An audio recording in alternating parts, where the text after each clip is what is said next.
Hey everyone, welcome back to the channel. In today's quick Canva tutorial, I'll show you exactly how to add and customize shapes in Canva step by step. Whether you're creating a flyer, presentation, or social media post, shapes are one of the easiest ways to add structure and creativity to your design. And the best part, Canva makes it super simple to do, even if you're just starting out. So stay with me till the end because I'll also show you how to fully customize your shapes to make your designs pop. Alright, let's jump straight into Canva. Once you've opened your project, it could be a blank design or any template. Take a look at the toolbar on the left-hand side. Here, you'll find the Elements tab.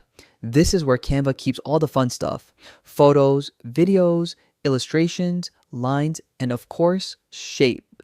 Click on Elements and you'll see a wide range of options ready to use.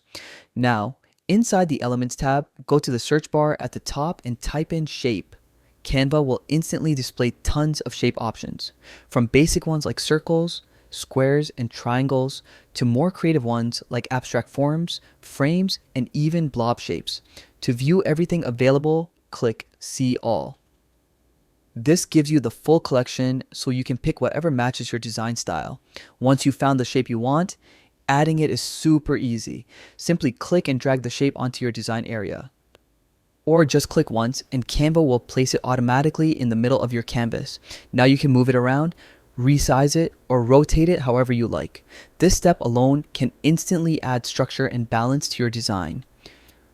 Now comes the fun part: customization.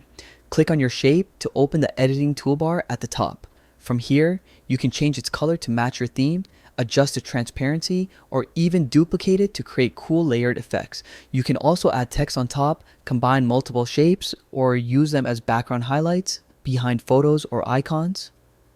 Experiment a little.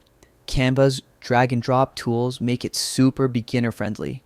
And that's it. That's how you can easily add, edit, and style shapes in Canva like a pro. It's one of those small design tricks that can completely transform your layout and make your content stand out, especially bold, minimal design trend. If you found this tutorial helpful, don't forget to hit like, subscribe, and turn on the bell icon so you never miss my latest Canva tips and tricks. Thanks for watching, and I'll see you in the next one. Happy designing!